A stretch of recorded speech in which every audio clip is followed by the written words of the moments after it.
It's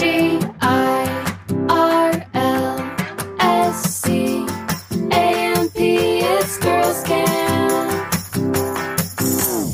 Hello, everyone, and welcome to the Girlscamp podcast. I'm your host, Haley Rawl, and I am joined today by the wonderful Rebekah Barton. Hi. We've got a certified sex therapist back on the podcast. Yay. I love talking to sex therapists. I was thinking about this morning. I was like, sex therapists might be one of my very favorite type of people to talk to. Okay. The psychology of sex is just so interesting. Yeah. There's so much overlap with religious deconstruction, with reclaiming yourself and your life. I feel like so much of it ties into sex. Totally. So I can't wait to talk about it with Yay, you. me either. You are an associate marriage and family therapist. Yes. And before we jump in, I actually had people write in questions. So this whole episode is just going to be me sharing these questions with you that listeners have asked. And they run the gamut. We're going to be covering all sorts of good things. Yeah. Before we do that, if you could just share with the listeners a little bit more about you, where you're from, how you ended up doing what you do now, and if there's any religious connections along the way. Yeah, totally. So like you said, I am an associate marriage and family therapist. I specialized in my graduate program in systemic sex therapy, and I work mainly or specialize in people with Orthodox backgrounds and high demand religious backgrounds, conservative communities. So I spent a lot of time with clientele there, and that's kind of what I studied in school. So lots of just different dynamics, whether you grew up in a conservative or high demand religion and have left, or you have stayed, or you have joined one, or you're in an interfaith setting. And so, yeah, I spent a lot of time there. I ended up there. I did child development in my undergrad, and I took a lot of sexuality classes with child sex and sexuality. And I did an internship at what is it called? The Children's Justice Center. Okay. So I did a lot of sex abuse group therapy with children. And then I realized I was going to do a master's for therapy, but I really enjoyed like the sex field. And so, yeah, when I did my master's program, I made sure it was sex focused. And that's kind of how I got into there. And then I've just noticed, like, as I've aged and being in Utah, sex bleeds into everything. And with sex therapy, I always like acknowledge when people come into my office, like, I think sometimes people feel like when they meet a specialist, it's like, okay, I'm going to come in, tell you my problem. You're going to tell me A, B, C, and I'm cured. But sex therapy is so like whole body. And it's like, what is going on in all the different areas of your life that are affecting you, that bleed into your sexuality, sex life, sexual experiences. And so we see so much of that in high demand cultures. And Utah in general is a high demand culture. But just for like sake of the podcast episode, we'll just anyone that has experienced purity culture. You don't have to be from Utah. You don't have to be Mormon. But that we can see that everywhere. We can see it really heavily in red states. We can see it in different families that maybe have harder dynamics. So, yeah, that's kind of how I got there. Does that answer the question? No, that's perfect. Okay. That's so perfect. Yes, I'm already having so many thoughts because I always think about purity culture, and I know it's not. My lens is Mormon because I grew up Mormon and then left Mormonism. But the more I've talked about this publicly and connected with other people, there are also other religions of various levels of high demandness. And, you know, people have things they have to work through from that. But then there's also, just to your point, purity culture is, I don't think anyone completely avoided it. America is a purity culture community. I mean, we derive from the Puritans, right? And so policing people and their bodies is a part of American heritage. And so we see that in our government. We see that in our school system. We see that in our just social settings. And I mean, we see it in the reactions I get when I express that I'm a sex expert, right? Yeah. So it can be jarring for people, whereas maybe in other spaces, it would feel less jarring. But America as a whole, right? Religious or non-religious, is extremely puritanical. Yeah, that makes a lot of sense. I do think, one more question on your background. Yeah. I do think it's radical in a lot of ways too, because you come from a Mormon upbringing to have just embraced being a sex therapist. Not that those things are mutually exclusive, because they're not, but because there are so many taboos in all of these levels that we've been talking about. Totally. Did you find yourself having any hesitation, any pushback from the community you were in when you were deciding that that's what you wanted to pursue? You know, that's such a hard question. I may have received some pushback. I don't know if I ever clocked it. I definitely, my personality with like, I mean, you ask any of my family members or friends, like I'm just loud, I'm doing my own thing. I don't even know if I even like announced that's what I was doing. I probably just started talking about it. But no, my parents are absolutely wonderful. I've did another podcast at one point, and my dad is so sweet. He wanted to listen to it and just like reached out to me after. And I don't remember if it was a text or a call, but he is just like any dad, doesn't necessarily want to hear his children talking about sex. Sure. And was just like, you sounded so professional. Like, and like, that is like, sweet. you know, kind of like where we come from. So yeah, no, I would say like, I get like, you know, I think before I've had family members be like, she likes the wow factor or whatever, which is a part of my personality. Yeah, and maybe sure. that attributed to me picking this, but yeah. No, I wouldn't say that. In fact, I would say I feel like a lot of the community is super receptive to it. I've had a number of clientele that are very involved in religion, that are bishops, that are children of leadership in church positions and very active or have decided to not be religiously active. And it's more well received than you would think, at least behind closed doors. Yeah. But no one has been rude to my face yet. Yeah. But well, on the internet, but not in person. So I know. we'll see. Actually, same. Yeah. I was just talking about this with someone the other day. Because, yeah, I've had plenty of rude DMs, internet things, but I live in Utah, and no one's ever even really, there's been a couple times I'm like, are you giving me a dirty look if someone might know who I am and what I talk about? But no one's been mean to my face, so we'll call it a win. Exactly. Okay. I can't wait just to jump in. I feel like we have so much to cover with these questions, and I'm sure we'll be working through all of this all the while. Cool. This first question says, I have been married for 20 plus years. I got married as a naive, young Mormon virgin. We have a good sex life and my husband is a good lover. However, I feel like there's a sexual wild side to me that I just can't unleash, and I feel like the way I'm attracted to my husband doesn't let that side out, even though I'm sure he'd be crazy into it. I'm not going to open our marriage or cheat, but I also feel like this sexual side of me is missing out. What can I do? Yeah, that is such a common experience for people from high demand Orthodox backgrounds. Something that I would first off say is like, it sounds like you love your husband very much, right? And you want to enjoy being physical with him. I get the impression that this person probably puts relational safety and sexuality in different containers. And so I would suggest possibly seeing what could be done to combine the containers. I think that, they referenced my husband would probably be really into it. I would assume, I'm sure your husband loves being sexual and intimate with you and would love like the novelty of new experiences. But I would venture to say you probably have internalized sexuality as dangerous or, not in the same box as a sweet and loving marriage. And so there's a lack of safety there, right? A lack of like showing this side of yourself in your marital setting, as opposed to maybe like the fantasies that you hold in your mind.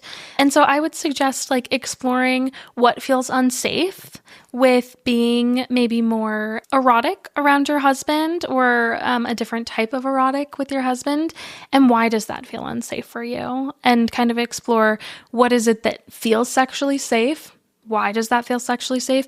And ask yourself, like, what are some things you're interested in? She said like I think you said wild side. Yeah. What is she seeing as wild? Right? And kind of address like, what is wild? What makes that wild? And why can't I be that way in front of my husband? I think it would probably come down to, we don't act that way in our marriage. And I would say you should absolutely act that way. That sounds exciting. Yeah. That separate container thing makes so much sense to me. I feel like I can relate to this. I've talked about this openly with my husband, where, it makes sense, right? Yeah. We are co-parents. We are co-partners in business in a lot of ways. I help him with his stuff. He helps me with mine. We're making the grocery list. We're figuring out dinner. It can feel jarring sometimes to, I guess, just to even like go into the world of sex. Totally.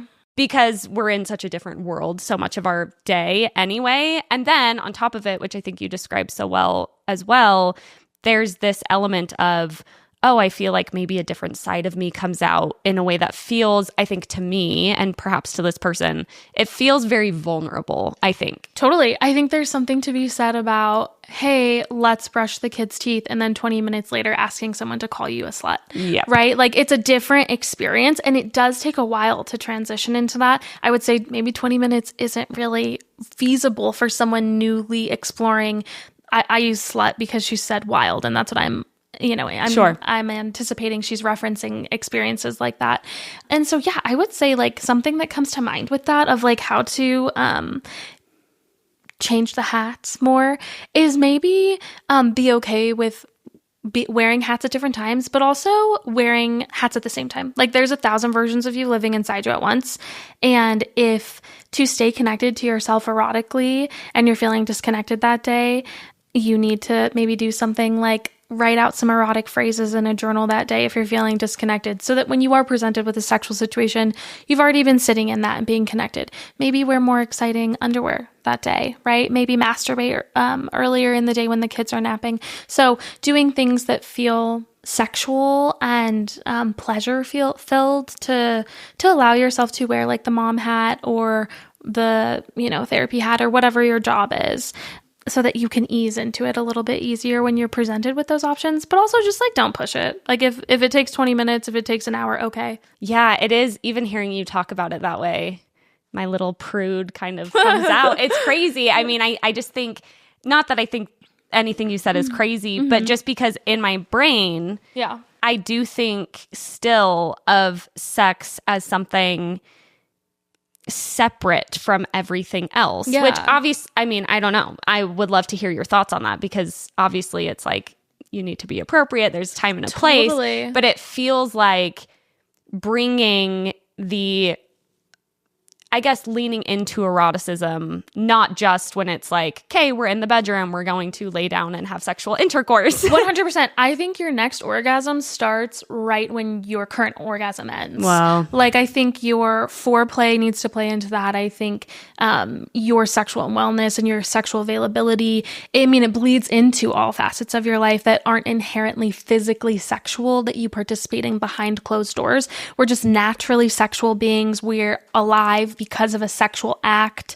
We see kids, physically interacting with their genitals from very young ages. Like, we are just sexual, and we are, like you said, wanting to be appropriate and safe and whatnot. But that doesn't mean that we have to turn that off. And I think a lot of the time when you come from a puritanical country or community or family, we are taught from a very young age that that's embarrassing and that's gross and that's not ladylike maybe, or that's shameful.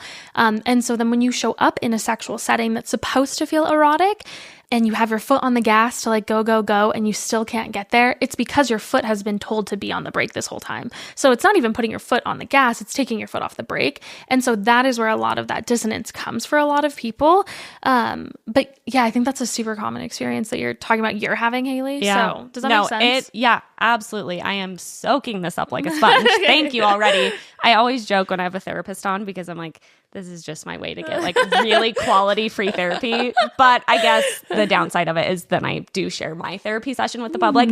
But especially around this topic, it was something I was telling Bentley, my partner, as I was reading through these questions. I was just like, what I said to him is, I don't want to overblow the Mormonism thing or the high demand religion thing. However, the fact that I can read through hundreds and hundreds and hundreds of these submissions and relate so deeply, and so many of them are so similar, I'm like, there's got to be something in the water. There's a theme here. There's a theme here. Yeah. And it's all very relatable, because so many of these sentiments, while it's not exactly the same, we see these themes echoed throughout so many of these questions, and I can relate to them. And there's even a part of that feels so healing just to recognize that, because it's like, oh, this is not an inherent brokenness. This is something that can be unpacked and can be worked through. Yeah, it's a learned shame. Yes. Exactly that. That's the perfect way of saying it. Because just as you said, even as young as,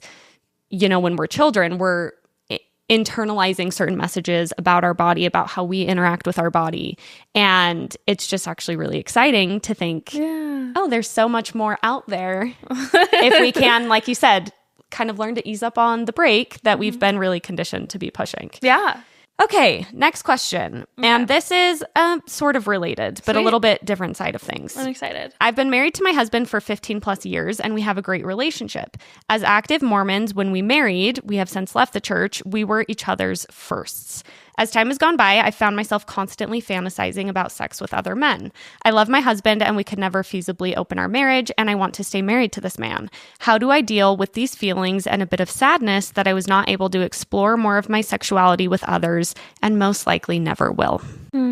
Well, first I would say to whoever submitted that, I don't know if that was a specific question or one that you kind of grouped together from a bunch of different submissions, but if you've experienced that, I would just like to say I'm so sorry that you were... It sounds like you have experienced feeling robbed of a part of your body and a part of your experience on being a person and getting to be alive. And that's devastating. So I'm sure that feels very grief-stricken for this person. So I just think it's important to acknowledge that. Secondly, I can tell you really love your spouse, and that's a special relationship. So I'm excited that you get to have those positive experiences with them. But when it comes to the fact that you want to keep your marriage closed, I would say, what is it that we can do to explore newness in our sexual relationship that does not necessarily mean newness without our spouse, right? So I think first we need to acknowledge the grief that this person is having and be angry that something it sounds like they feel was stolen from them and that they weren't even informed that they could have. And then after we acknowledge the grief, I would say, let's acknowledge that it's not that we feel trapped with our husband or trapped with our monogamous partner, but it's that we feel trapped that we can't explore. So what is it that we can do to explore and have new, exciting, novel experiences? Something I would suggest is, let's say you have never got to go home with a stranger and have a one-night stand. And that's something that comes to your mind of I feel like I missed out on this college experience or whatever. I would say role play it. Why don't you guys pick a bar you've never been to, drive separately, run into each other like you don't know each other, and flirt the whole night and go home together and see what that experience is like for you. Give yourself opportunities to recreate situations that unfortunately were stolen from you. Yeah. Does that make sense? Yes, completely. I feel like Bentley and I have just pretty recently, I would say within the past year, which I feel like this is another benefit in some ways of...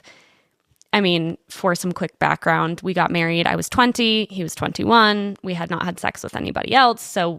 And we've been in a monogamous relationship. So I can relate to the sentiment. I've talked about this a lot.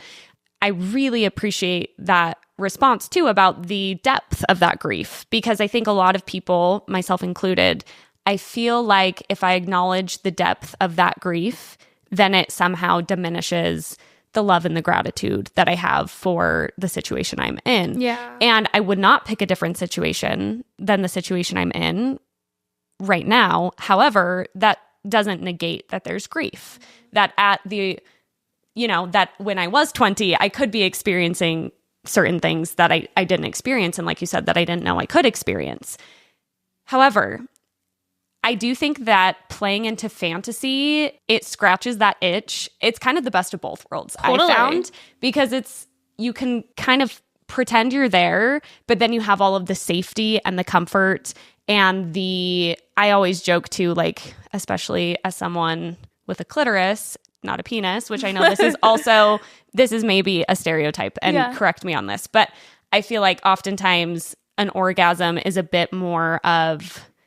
it's a bit more, not even complicated, but it's different for every individual. Yeah, there's a little bit more of a learning curve on how to use the equipment. Exactly. So I always think this is a person that knows exactly how to get me there, but I can pretend that they're a stranger, Yeah, the best of both worlds. It's the best of both worlds. Absolutely. And it feels, I'll say in my personal experience, it can feel very vulnerable. You can feel very silly. But I think once things get going, it might be easier than some people think who might be listening and thinking like, I could never get myself to Totally. I wish, but that feels so embarrassing to me. Yeah. And I would ask, why is that embarrassing? Why is sharing, especially if it's with the question of the marriage or the long-term partner, why is sharing a new part of yourself embarrassing?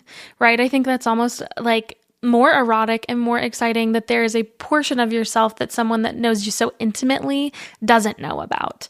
And that feels very erotic in itself. But it is uncomfy and embarrassing and push through, and honestly, give yourself space to like fall on your face and laugh because you may be in a situation and you're trying it and mid situation, you're like, oh, we have to call this. Feels ridiculous.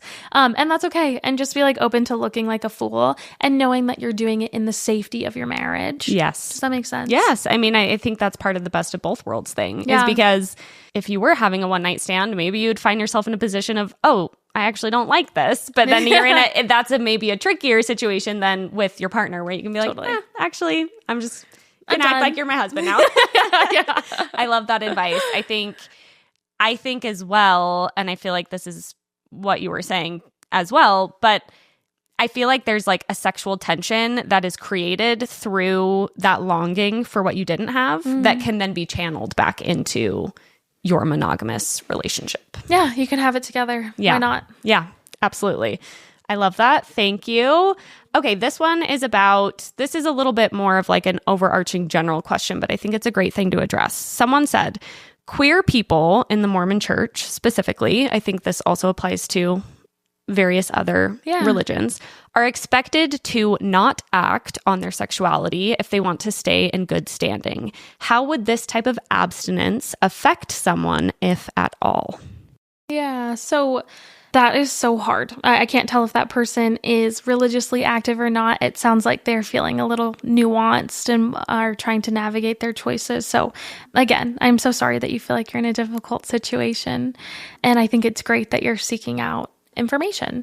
I would say that humans are designed to be sexual. It's an innate desire and function in our body. And so that would be like saying to not drink water or not use your arms. Eventually that will cause some long-term damage. If you don't do those things, your arms will atrophy, you will dehydrate, anything along those lines. So when abstaining from that sexual practice as a queer person, I would say that it would not surprise me if it caused some long-term physical trauma responses, which is so unfortunate and so painful to have to feel subjected to choosing one or the other. And so I'm so sorry if you feel caught in that crossfire right now. But I would say that I wouldn't be shocked. I would anticipate that there would be some type of trauma response, definitely connections to anxiety, depression, OCD, suicidal ideation, the queer community in religious spaces self-harms and ends their life at much higher percentages. Yeah. And that's just a sad fact. And so I would say lean into your safety more than anything. And if your safety involves physically responding to your sexual urges with another consenting person that is of your same gender, then I hope you can find peace with that. That's so beautiful. I had a friend who, this was long ago, and I've also talked about this here and there on the podcast. Actually, he's coming on my podcast probably the week after this one airs because he's coming into town. He lives in LA. But it was a really pivotal moment in my faith deconstruction because he came out while we were all just recently out of BYU. So he was really navigating, what does this look like for me? Can I reasonably stay a member of this church and be abstinent? Can I try and be with a woman my whole life? I was just very close to this person as they were working through all of this. And I remember thinking at the time, although at the time I was still nuanced but active, and I remember kind of realizing that how, I guess, diminishing it was to sex and to romance and romantic love, because it felt like the church was essentially saying, yeah, you can stay an active member, but you just have to be abstinent and you won't be able to also have this romantic love. You have to be subhuman. Exactly. Yeah, it's a painful Exactly. thing. But I think when I was still an active Mormon and I hadn't I guess I was a little bit more willing to be like, but it's just sex though. But do you see what I'm saying? Absolutely. Because I kind of bought into this overarching narrative of, well, sex is maybe not all that important or life affirming or necessary or crucial to a human being's experience as I now think it is. And obviously at the time I still found it incredibly cruel and awful, and it was a huge part of why I ultimately ended up leaving the church. But now on this side of things, I guess I'm just realizing how much purity cultures, high demand religions are almost attempting to diminish the importance of sex. Yeah, I would say in the construct of a purity culture community, asking someone to abstain from something that is considered next to murder seems merciful. And so I see how people can get caught in that thought process, especially wonderful people that might feel nuanced, people that might be confused about it, and people that might be queer themselves and feel caught there. And that makes a lot of sense because we've at that point connected sexual preferences and behaviors. And I want to emphasize, because I don't want to be taken out of context, sexual preferences and behaviors of consenting adults and appropriate boundaries. We've connected that to your standing once you're dead. And that feels like a lot of pressure for anyone, right? If you know something's on the line like that. And so I think it's important to emphasize that like a lot of queer people feel caught in the crossfires for a long time and want to defend it. Sorry, but you asked something a little bit different and I wanted to preface that, but I can't remember your original question.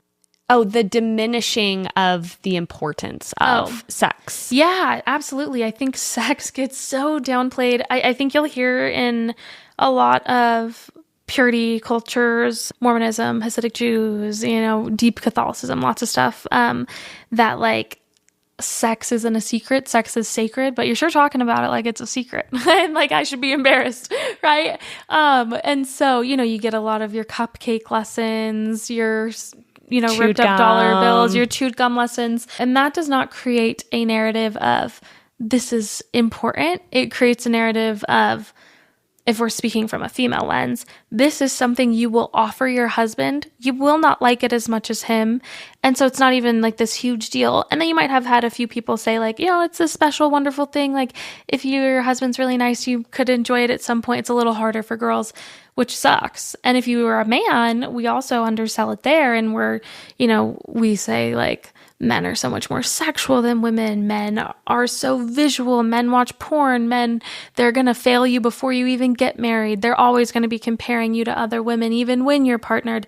And that inherently makes men feel like there must be something wrong with me if they're not interested in those things, right? Why am I not more sexual? Why am I not more aggressive? And so then we have these two communities where we're like, sex is not that big of a deal. You are so overly sexual, a woman will never fully meet your needs, which is why you're always watching porn and touching yourself. And then we're like, best of luck, right? And so... overnight. Figure it out. Yeah, and it is insane the amount of people that will come into my office and be like, we've been married for X amount of years. And I'll be like, okay, well, tell me about the beginning of your relationship. We always get to the honeymoon. We tried to have sex the first night, and I'm just like, oh my God, why? That seems so developmentally inappropriate. But I feel like that's way more typical 100% than not. I mean, 100%. Almost everyone I know, it's like you can't have sex, penetrative sex the first night of your honeymoon. 100%. You know what? I actually started my period the day of my temple sealing. No way. Between my temple sealing and like the reception. That's a nightmare. And I was devastated. It was a nightmare, but actually it ended up being a good thing because I was too nervous to have penetrative sex on my period. So it gave us like a little bit of a reason to like ramp up into that. I mean, maybe like a week and a half or something, but I've actually thought a lot about that because I thought, that is probably what we should have been doing anyway. Yeah. As opposed to just like directly into, it's just such a massive jump. Yeah, such a massive jump. I would say like developmentally, sexually, like going from making out with someone and maybe grinding with your clothes on to having an object inserted into your body or inserting yourself into someone's body. That is just very jarring for at least the mental aspect of it, if not for sure the physical. And it is not generally used on any other secular sexual timeline, right? You see people holding hands as kids and maybe pecking every once in a while, and they build up to making out, and maybe they grind on each other. At some point, it'll lead to manual stimulation, oral stimulation, and then at an appropriate time when their bodies have adjusted, they will have sex. Now, you'll hear from a lot of people that are secular, their first time having penetrative sex was still not great. And I think that's reflective of the puritanical society we live in. But it is still at a more appropriate pace. Yeah. But to go back to your original point of it diminishing sex, I think when we say have a social relationship with a partner your entire life that you do not have an attraction to, you're going to be fine. Not only diminishes that for you, but it robs the other person of a fulfilling sexual relationship, which plays for anyone that's partnered, a major role in your partner satisfaction as a team. And you're not only robbing it from the queer person, but from the heterosexual person that's been now subjected to this situation. Absolutely. Just unfair all around. Totally. So unfair all around. Yeah. I really appreciate you speaking to that. Thank you. Now we're going to talk about masturbation. Yay. Throughout my teenage years, I thought I had a masturbation problem because I would masturbate what I now know was a healthy amount. There were multiple occasions where I was told by male church leaders that I had a problem and needed to repent, including, but not limited to, my mission president. For those who don't know, a mission president is someone who is the leader over the young elders and sisters, the young missionaries. It's like the main leader for the missionaries. Including but not limited to my mission president putting me on the 12-step program to get over my, quote, addiction, and a BYU therapist telling me I needed to go to group therapy to overcome this problem. Now I feel so much shame around pleasing myself, I don't even know where to start to reclaim that part of me. Do you have any suggestions? Yeah, so many suggestions. First of all, I'm so sorry that you've been taught to feel so disconnected from your body. That is a very traumatizing experience that I'm sure you carry with you in a lot of ways. Secondly, tons of suggestions, and I'll give a few here. I talked to you about this previously, Haley. I work with Danielle Calder, who's a licensed clinical social worker, and we've created a masturbation course, a female pleasure course for women, which I think comes out in like 6 weeks. And we'll give you a discount code for your followers if you want. Yeah. But that takes you through like in-depth detail of all of that. And there'll be like group therapy that comes with it, or group coaching, that comes with it. But I'll give an answer. And if you want more details, there's an incredible course. Yeah. I'm so happy you two are putting that out there. Yeah, we're excited. Thank you. But to answer that, I would say to attempt to do some sensate connection with your body, right? So physically scanning your body for 10 minutes and touching it in non-sexual ways, and just observe what that skin contact feels like, right? What does it feel like when I touch my décolletage? What does it feel like when I touch my inner thighs or my feet? And do you have an emotional reaction to it? At what part or point of your body do you begin to have a psychological response in a negative way to your body? And I think being able to track that, and then once we can identify what areas that we're reacting in, we can start with just some reframing thoughts, right? If we're thinking, ooh, like I feel so gross, or I shouldn't be doing this, it doesn't count if I don't orgasm, whatever, kind of swing the pendulum the other way and remind yourself, I'm so safe in my body. My body is supposed to feel this way. My body is supposed to have physical reactions. Self-pleasure, masturbating, self-soothing is a biological, evolutionarily placed response in your body to assist you in self-regulating and self-soothing. We see children all the time hold their genitals, rub their genitals, not with the purpose of orgasming, but with the purpose to release specific chemicals to self-soothe and relax. Children aren't masturbating to orgasm. They don't reach that. Like, they are masturbating to self-soothe. That is a internal regulatory system that was placed in our bodies a gajillion years ago. And so reminding yourself, my body's doing its job, my body's doing me a favor, I'm safe in my body. Most of that negative response is coming from feeling unsafe. I'm going to assume the lack of safety comes from feeling like you're going to get in trouble. There's some long-term consequence. If people knew, there'd be a social consequence, right? Especially this person has done a lot of confession. They've also been labeled as an addict, which is a very dangerous word. If you ask any mental health professional, there is no such thing as a masturbation addiction or a pornography addiction. You would never be diagnosed with that. It is in no mental health diagnostic manual. I am under the understanding, I have not, so please correct me if I'm wrong, but I'm under the understanding that the person that created the 12-step sexual program from the church is not a mental health professional. It's someone that... I wouldn't doubt it. Yeah, I think it's someone that experienced their own pornography and masturbation habitual use issue. I have read through the course, and I think it's hard to associate alcoholics with people that live in their bodies. And that's not to say that there isn't such thing as sex addiction that causes great harm to individuals and families, but that is very different than masturbating or even watching pornography, which we can talk about ethical porn use if you want. But I would say also working on destigmatizing yourself from feeling like an addict. You are not an addict, and words are so powerful. And so when you find yourself being prompted to feel shame, or you're having flashback memories of those group therapy sessions for something that you did not need therapy for, would be my assumption, I would say remind yourself that this is a them problem, not a me problem. And vocalize like, someone did this to me. This is not a reaction that is a natural feeling. When you touch your own body, it is not a natural feeling to feel in danger. If you're feeling in danger in your own body, you were taught to feel in danger. And so take the blame off yourself and point it at them. They did that to you. You didn't do that to yourself. And your body is it's a very safe space to be in. Inject that into my veins. I actually did an episode about sex on my Patreon where I was just more of a personal, like, talking with people wrote in. And it's nice to do that on a Patreon too, because I feel like I can share even more.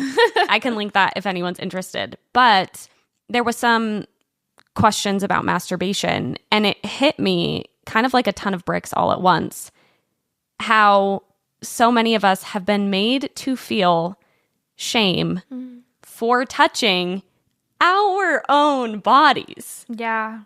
It just hit me so deeply, like, this is my body. I am in charge. This is my body. And I internalize so many messages from so many places about what I'm allowed to do in my own body, and just how that is truly such a violation. Yeah. Well, and also, like, I love that you use the word violation. Absolutely. I think there's something to be said about purity culture, taking something that is naturally yours and repackaging and selling it back to you, and making you feel crazy if you don't want it packaged in a certain way.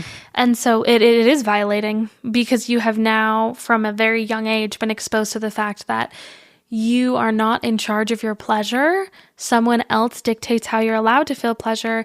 And when you are allowed to have pleasure with someone else, you still are not allowed to feel pleasure by yourself. Like, you cannot experience pleasure individually. It must be paired, and it must be on the receiving end. And that is dangerous. I don't know. It's scary. Absolutely. I mean, even you kept using the word safe. Like, you are safe in your own body. I think, speaking from personal experience, and it sounds like from this person as well, and having heard a lot of people's experiences with this sort of thing, many of us were made to feel unsafe. And that's why I love what you said so much, is that's a them problem. And being able to point that blame outside of yourself feels really helpful, even just as a step in healing. I don't inherently feel unsafe in my body. I've been taught to feel unsafe in my body. That feels like a really powerful shift for me. Good. Okay. This is incredible. Are you kidding me? I am, yes, loving all of this. You have such a beautiful way of speaking to all of this. I'm really appreciative. This feels like a good follow-up question to that. And I feel like you were kind of suggesting some strategies, so maybe we can just dig into that a little bit more. Yeah. Someone says, tips for coming back into my body when compulsory religious thoughts disrupt pleasure and pull me into my head, alone or with a partner. Yeah, no, I feel like we did talk about that a little bit. So I think there is a difference between therapy and coaching. I do both. Therapy is definitely more centered around like a diagnostic trauma experience, and coaching is more goal, skill, tool oriented. That feels like a goal, skill, tool oriented question.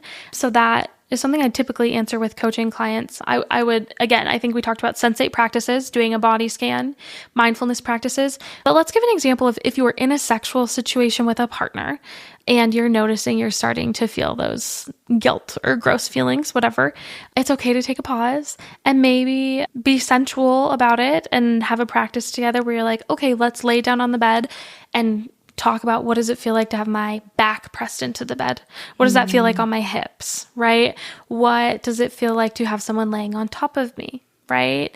And going into physical practices like that where we can still share sensuality, where you can still be physical and remind ourselves that sex does not have to end in orgasm and you guys can still have a really positive, happy sexual experience. And maybe some of your sexual experiences for a while together as an individual or as a couple may mirror more like getting started and being sensual and might not end in orgasms for a while until you feel a little safer.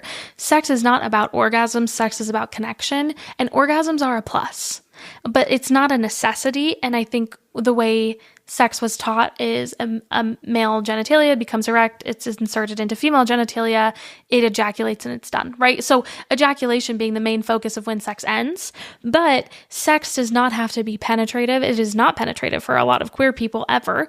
And so being able to recognize like, how triggered am I right now?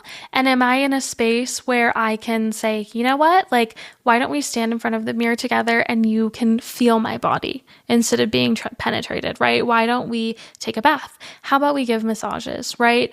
And if you are feeling really triggered, I think it could be great for you to get your clothes back on, get cozy, maybe hold each other, drink a warm drink. If you're feeling really overstimulated, it's okay to cry. Crying is an incredible evolutionary response that our body designed because when we get upset, our brain gets hot, and hot brains are unhappy brains. And so we're crying to get oxygen in to cool our brain. So if you are like, I don't want to deal with this crying right now, put something cold on the back of your neck. The largest nerve in your body is in the back of your neck. It's called your vagus nerve, and it's going to get your blood up there.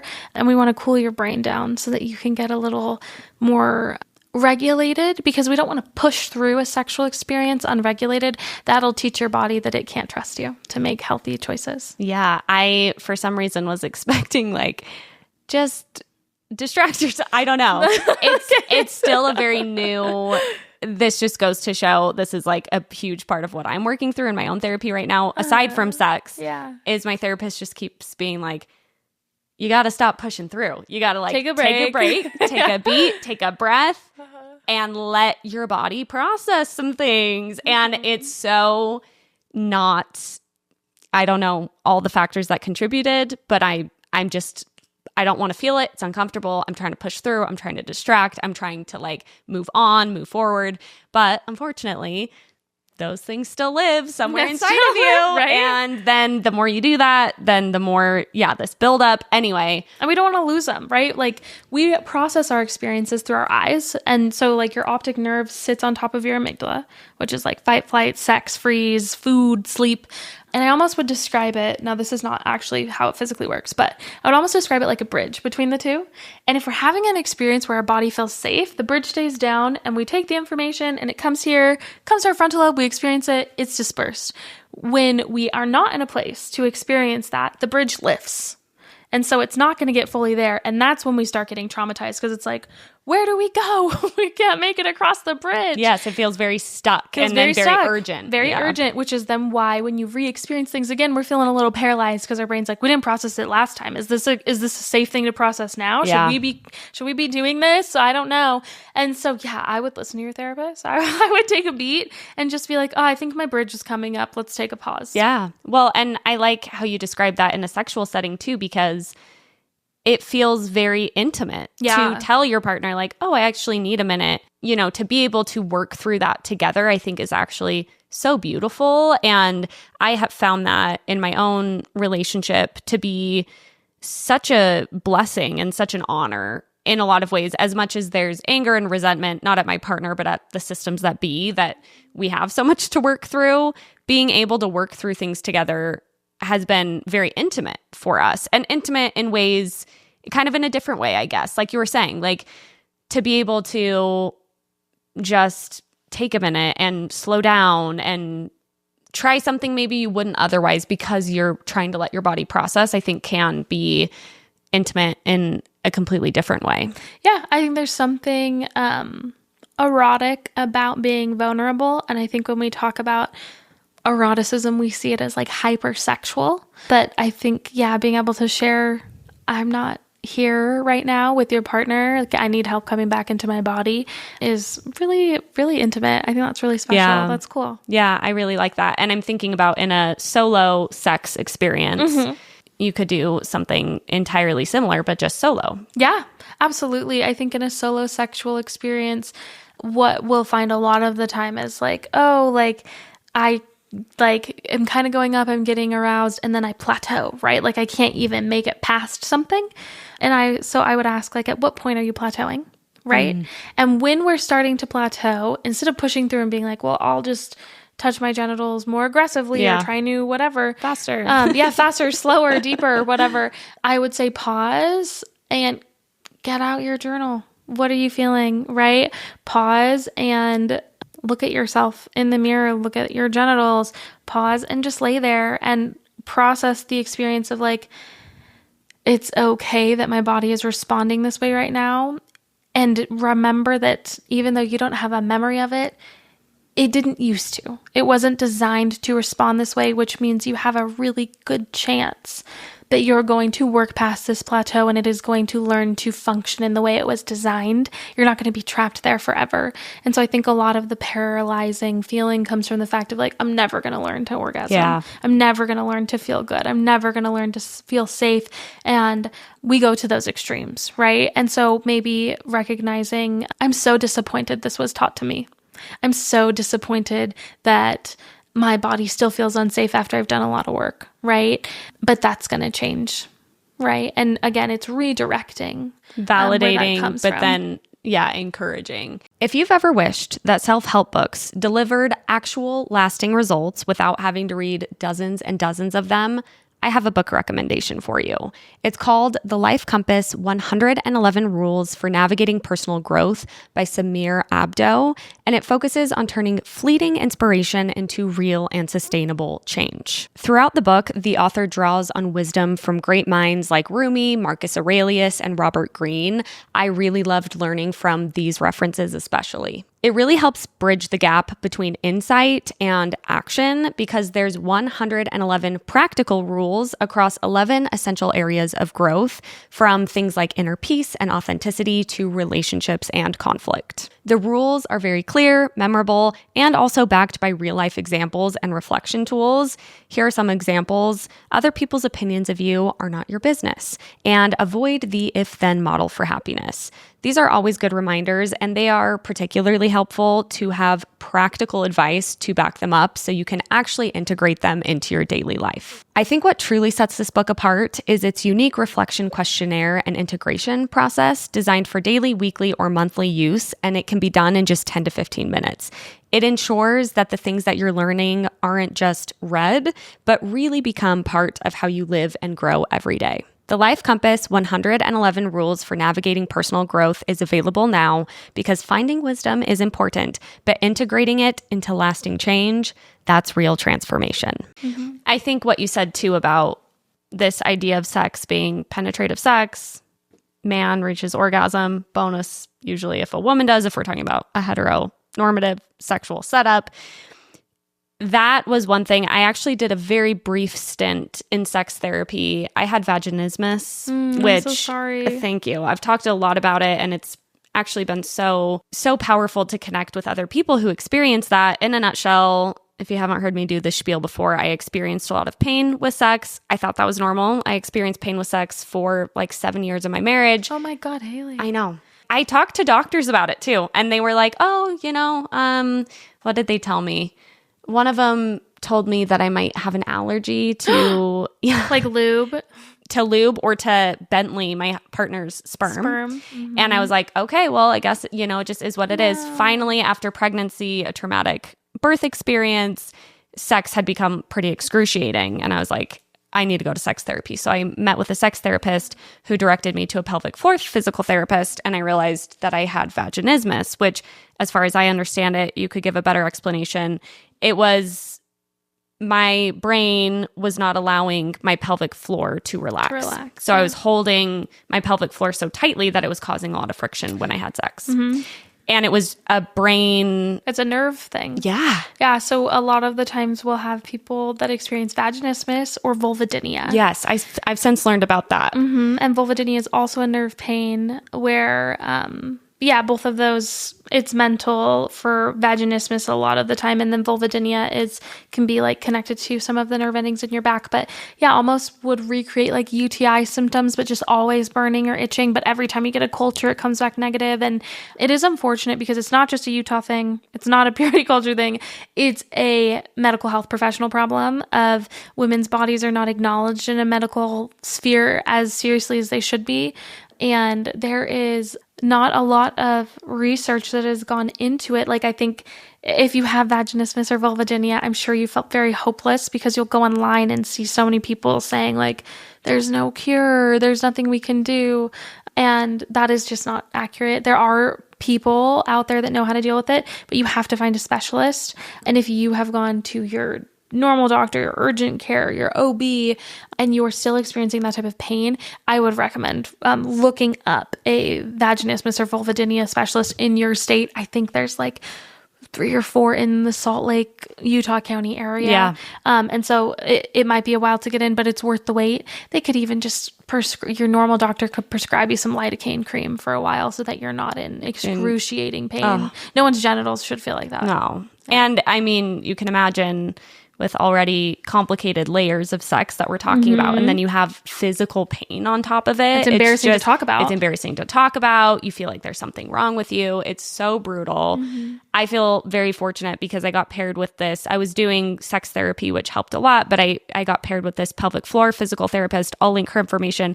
Actually, I'm hoping to have her on the podcast as well. Her name is Dr. Caitlin Peach, and she was amazing. And I was kind of just able to make the connection between my brain and my pelvic floor, and I was able to resolve the pain entirely, which I feel very fortunate that I was able to do.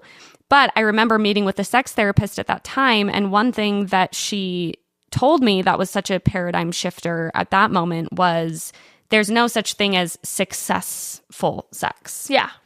That was a huge, like I said, paradigm shift for me, because in my mind, it was like, well, if we don't both orgasm, then that was unsuccessful and I'm going to be sad and I'm going to feel disappointed. I would feel very disappointed if I didn't orgasm. I'd feel disappointed if my partner didn't orgasm because then I felt like there was something wrong with me. And really detaching success of any sort, any metrics like that around sex was very freeing and opened up a lot more possibility and exploration. And then also just, it made it less, I don't want to enter a sexual situation like, okay, here's the goal. And like, how can we get to this goal? Yeah. It just made things a lot better. And I think that also, I think a lot of people view sex as like, there are certain metrics of success to have had like a good sexual encounter or experience. Absolutely. I think like so many ideas around successful sex comes from the paradigm that sex is about giving and taking.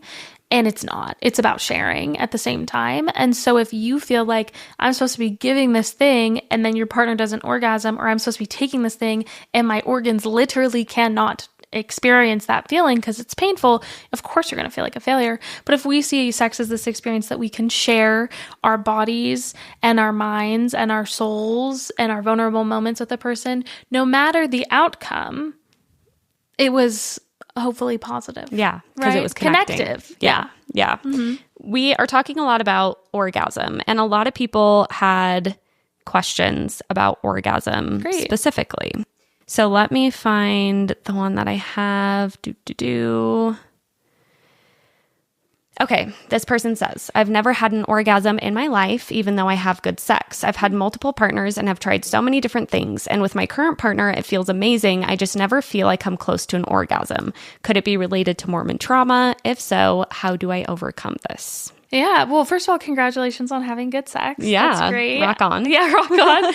I'm so glad you're with a partner that it feels great with. I would say a couple things. Nothing wrong with getting checked out at the doctor to see what's going on. I would be curious to know if this is all like they're stimulating your clitoris and you're just plateauing. Is it internal and you're just not reaching it? And so I'd be curious to know like what you're trying. Is it manual hand stimulation? Are we using toys? The amount of lubricant? And so I would say masturbate. I would say learn how to use your own body. And once you feel more in control and in charge of your pleasure, you can share that a little easier. A lot of women find success. I'm assuming this is a female. A lot of women find success in having that really pleasurable sex this person is referring to. And then as you reach that point where you notice you'll either orgasm or plateau, switch it up. Begin to touch your own clitoris if you know that's what makes you feel well, or begin to insert something into yourself by yourself if that's what makes you feel good, and allow them to just speak in your ear, kiss different parts of your body, and understand that they don't have to touch your genitals for your orgasm to count. And it can still be a really successful orgasm with a partner. Sometimes we put a lot of pressure on ourselves for sex to count when my partner causes my body to have a specific reaction. But I would say, why can't we like tandem play? Absolutely. I was just about to read another question that you addressed so well, but a lot of people are wondering, this was actually 2 questions combined, but there was so many along these lines. Is there anything wrong with always using a vibrator to finish, even during partner sex? Is there a benefit to learning how to not rely on a vibrator? Even though I'm already years into marriage and am satisfied, will solely using a vibrator to orgasm before ever having sex with a partner make it harder to orgasm with a partner? Cool. Yeah. I would say sex toys are your ally. They're not a threat. And so if you feel like your most successful positive sexual experiences are with a toy, go you. Like, go off, go ahead, use whatever toy you want. For fun, if you would like to practice learning to use your body without a toy, go ahead, right? Like, our body gets used to specific sensations. That's why people manually or with toys know, like, okay, this is the action that will get me here. And that's great. Like, why feel shame that you are orgasming, but not in the way you think is going to be the most connective, or how it's supposed to be showing up, or we can't do this without help. There's help for a reason, because most people needed it, right? And so that's so great. And they invented most people's fingers don't have sonic waves. Yep. And so that's okay. Or they just can't vibrate can't vibrate that fast. Yeah. And so I would say, like, it could be a fun thing for you guys to practice once a week, every so often, as a partner or by yourself. Like, if you masturbate and you usually masturbate on your tummy, and that is how successfully, or that's how you're able to successfully orgasm, but you're like, oh, I want to train my body to switch it up and learn a new thing. Try a G-spot dildo for a while. You probably won't orgasm the first while, but help your body adapt to a new sensation. You also may never orgasm with that. That's okay. Yeah. But give it an opportunity to feel that. Same with a partner. If you always know that there's a specific position that causes a specific bodily reaction, but you want to try something new, you guys can totally try something new, and it's not a failure if you don't orgasm the first 10 times. Yeah. You know? Yeah, I feel like even in these questions, I was hearing echoes of how I think about this as well, of like a right sex type of thing. Yeah. Like, it feels like kind of at the root of what they're asking is like, is this right? Is this normal? There's a lot of questions that seem to be asking, is this normal? A lot of questions that seem to be asking, like, is this the right way to orgasm with a partner or without a partner? Yeah, I think when you're attached to the right way thing, it also can prevent you from exploring, because I know how to orgasm. Not saying that to brag. I know how to, but I mean, I've been married for such a long time as well. Like, I know there's like a specific way I can get there, but I actually found that I was starting to limit myself, because it was kind of just like, okay, we'll have sex. I know how to orgasm. You know how to orgasm. We'll be done, which is, I feel very fortunate for that. You know, we even got to that great formula and it was great, but it got to a point where it was like, oh, I want to try some new things, but I might not orgasm, and that's okay. And in order to explore, I really had to take off like certain metrics and like release myself from those, because those were almost like holding me back in a way. Yeah. It comes back to the sex is about connecting, not about orgasming. Yes. And I think once orgasm is taken off the table, people successfully orgasm way more. So I think that like that the catch pressure, 22. the catch 22. I know. It's almost like the more focused you become on that goal, it sometimes can like get in the way of just like enjoying what you're currently enjoying. And then, yeah. Okay, let's see. Oh my gosh, we could talk forever. We've been going for an hour. I'm trying to hit on like the main themes that people were talking about. Okay, this is an interesting one. Okay. My dirty talk vocabulary is quite limited, as I find myself always saying the same things to my partner. It's getting rather boring as we're in this for the long haul. Where can I go to learn more and expand my vocabulary to keep things exciting? Great. Well, I'll give Haley a list of places, different apps or erotica sites and things like that, where they can expand their vocabulary. I want to make sure I get all of those names right, so I'll just give you a list and you can link them. I would say, first of all, what is it that originally gave you those vocabulary words you're using? Like where did you get the phrases, and why was that erotic for you? Did you just hear like that's what people say? Or was there a specific act that made you interested in using those things? So trying out new novelty experiences. I would say pause and ask yourself, what do I fantasize about? Right? And then I would apply those things in that situation. I want you to touch me like this. I want you to say these types of things to me. You're going to feel so embarrassed. Bring it up in a non-sexual neutral setting at first if you want, or let your partner know before, hey, I know we're about to have sex. I'm going to try some things. Just bear with me. Yeah, right. Just bear with me. And so I would say if you're having a hard time getting started, describe what's happening that you like. So I really like when you touch me there. If you don't want to use maybe more sexually aggressive terms, I think when people think of dirty talk, they think of, maybe profanity or graphic usage, and that's totally fine if that's your thing. But yeah, maybe give yourself an opportunity to experience things that you're not used to. So if you're usually saying, I want you to XYZ me, and it's a really aggressive term, maybe try something more sensual. I love feeling close and connected to you. I, want to be caressed in this way. Use words that make you feel cringe in a normal setting, right? If you wouldn't typically say, do you swear on your podcast? Yes. Okay. If you wouldn't typically say like cunt, and that might feel jarring for you, throw it around in the bedroom. See what that feels like for you. Are you having a negative or a positive reaction? How's your partner experiencing that when you say that, right? How do you feel about, I think this is a good question. How do you feel about phrasing something that maybe you don't actually want to physically experience? Because there's a difference between reality and fantasy. So if saying something to the effect of wanting their genitals very deep in your throat feels sexually arousing to you, but you don't actually mean that, make sure we clarify.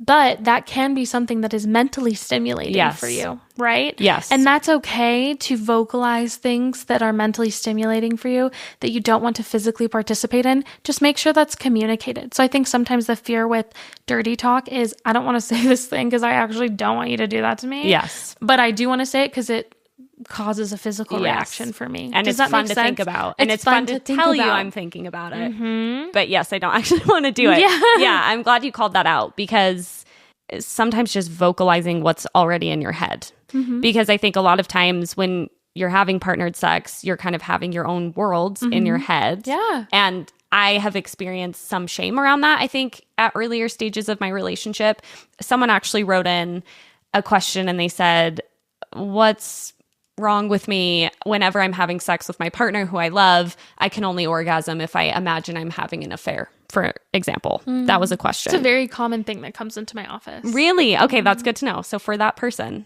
there you have it. Yeah, you're not alone. But I also think like maybe your partner could be into that if you told them that that's what you're thinking. If that's in your head, who knows what's in their head that they're thinking. And I do think that, I'm curious your thoughts on this, because obviously there's, perhaps a partner could be into it, or perhaps that could feel hurtful maybe to the sexual partner. So I think that's where it becomes complicated, and it's like, it's delicate, right? Because it's delicate for both parties when we're speaking about a partnered situation. But yeah, maybe let's just talk about that thing. Why do you think that comes into your office? What are your suggestions or thoughts around that? Totally. I think, well, first of all, with the hurting your feelings thing, I think if you're nervous to hurt people's feelings or your partner's feeling, maybe approach it as, I want to talk about fantasies and dirty talk and what we could do differently. What is off the table for you? Great. And Love give that. like an opportunity for them to be like, I do not want to hear you talk about XYZ. I don't want to do this. It also gives you an opportunity to be like, I don't want you to do things just because I say them in a sexual setting, right? Yep. But why does that come into my office so much? Such a great question. I have had so many people of both genders come in and feel deep amounts of shame about thinking about being at sex clubs or having an affair or being a prostitute or being watched or whatever. And that is how they can orgasm. And then they feel like they're betraying their partner or they're not being loving or whatever, but they're so confused because they're like, I love my partner so much. I would say, one, you just might have a sexual interest in voyeurism or BDSM or group play, and that is just a fantasy. That's not to say you actually want to have an affair. That's totally okay. Lots of people have that mental picture for themselves because it's taboo. There's a lot of sexual taboos that cause us to feel deep eroticism, and we don't actually want to really participate in them. And that's so okay to lean into the taboo. So I would say a lot of a lot of those people come into my office because they have shame around experiencing sexual taboos. And sexual taboos are like another level past, like not even like I want to have sex before marriage, but I want to think about someone sleeping with me in front of my partner, right? And that feels really just worldly, culturally shameful of like, how could you participate in non-monogamy or lean into sex work or whatever, right? And there's something stimulating about taboos, and it's because you're not supposed to look, right? If you're in a cafe and someone is like, oh my gosh, that girl walked in, don't look, your brain is like, look quick. Like, it's so stimulating, right? And so if you find yourself being sexually stimulated taboos, I would say, well, yeah, like that makes sense, right? And so it's unpacking the shame from that of, why do I feel embarrassed that my mind is interested in the thing it's not supposed to look at? Because everybody is interested in that. I would say unpack that shame. And then I would say lean into the idea of like, is it fun to be someone different than who you are when you're sexual? Or is it unsafe?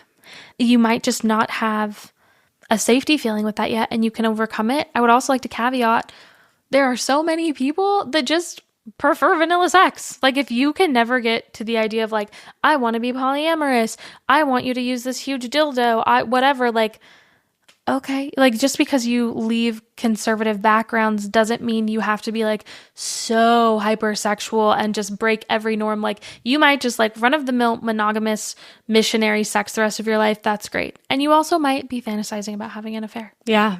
I think that's a great point to make because I know oftentimes there's like the way you were taught growing up to relate to something. Right now we're talking about sex. I grew up Mormon. So as a Mormon, I learned how to relate to sex in a certain way, but it almost feels like sometimes there's like an ex-Mormon way to relate to sex. And that should also be XYZ. And whether that's, maybe more overtly sexual than you feel inclined to be, or I still think a lot of times in ex-Mormonism, there's still a lot of like purity culture remnants.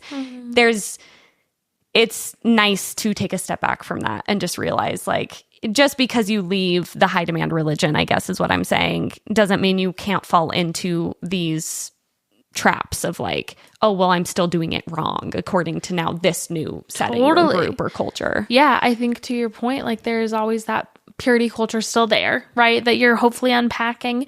And we see so much with, I'll speak more to women right now, but we see so much with women that leave high demand cultures as adults that they have what we would call like a 30-nager phase. And it's where, an adult, but you're participating in behaviors that have real consequences, but they don't for teenagers in the same sense.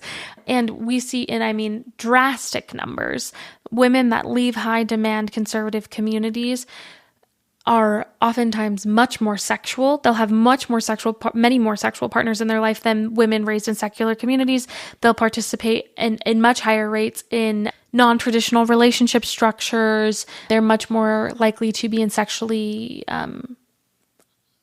vulnerable positions than a lot of people that were raised secularly, because they are trying to break into that adult adolescence phase, which is so unfair to them that was done. But I would just suggest that, like, if you're coming into your own sexually as an adult, to recognize you have all the time in the world to be sexual. We don't have to put ourselves in dangerous positions to experience positive sexual fantasies and interactions. That's not to say that you cannot be polyamorous or that you can't have one night stands, that like absolutely get into it, but to just be safe, to be aware of your body, get yourself tested after every partner or every 3 months. Just, very basic standard protocols that probably people that aren't from secular communities don't realize that they should be doing. Absolutely. And I've talked about this with substances as well. Mm-hmm. Like, there can be that pendulum swing in the opposite direction where it's just like, anything goes, baby. But it's like, well, I'm a mom, and anything doesn't go. Yeah, I can't go party all night, because there's actual consequences of that. On that, to your point, in college, I could have managed that differently. And that's where, kind of back full circle to one of the first questions, I think there is a lot of grief, and understandably so, that there were certain milestones that secular people got to live that people within high demand religion and culture didn't. And I think that's particularly difficult around sex, because I know I still will have moments where I think, as many of these people were kind of working through in these questions, like, wow, I just lived a very different life when it comes to sex than I feel like, in heavy air quotes, the rest of the world did.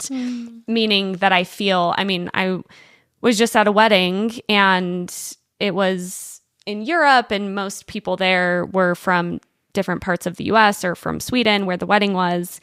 And it was just so interesting to be like the only ex-Mormon at the function, as I was saying to my husband, because, people were like, oh, we just got engaged, and we were their peers, their same age, but we're coming up on our 10-year anniversary. Oh, yeah. Wow. Yeah. So, and then I was joking, because I feel like everyone I spoke with, I had to explain, like, okay, I was Mormon, because I'm like, I don't want to belabor that point, but like, otherwise you're going to be like, why did you get married at 20? This is why, yeah. So I was kind of like, we were kind of in a different situation. Yeah. But I do think that it's a different, the way I did it, which was the very typical way, where I got married young in the temple, and then we had kids fairly quickly.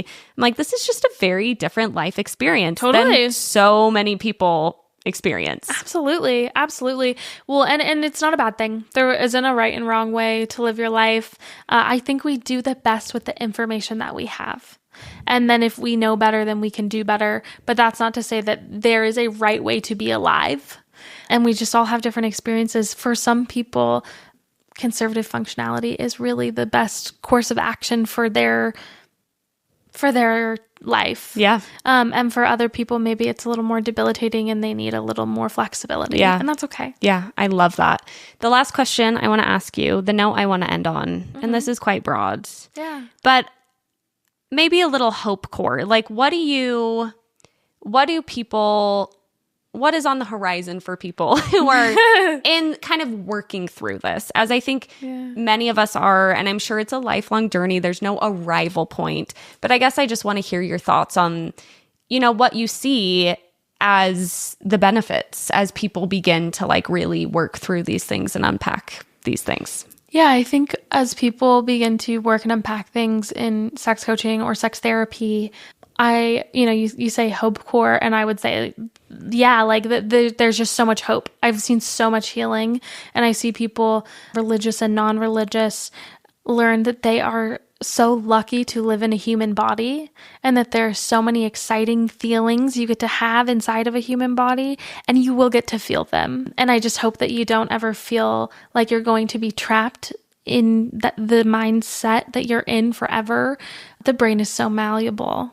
And it's a really exciting thought to know that your brain has changed once, it will change again, and you'll be rewarded for your efforts. It's great to be alive, and I'm excited for you to live in your body. That is such perfect hope core. The brain is malleable. That's a good thing to remember. That's It is. a very, very good thing to remember in so many regards.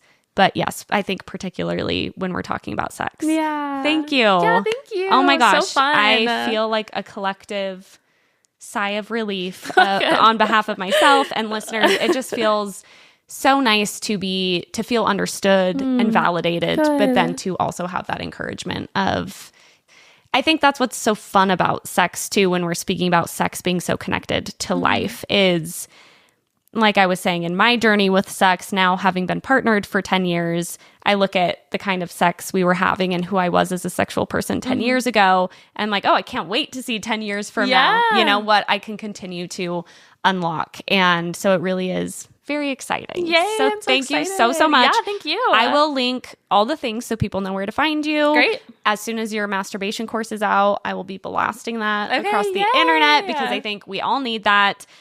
So if you are also eating this up like I am, go check the show notes so you know where to find Becca. Great. Thank you so much. Thanks for having me. Oh my gosh. So fun. I loved it. I'm so happy you got to be here. We are also both freshly 30 Geminis. Geminis. Yes, so exciting. She's 10 days older than me.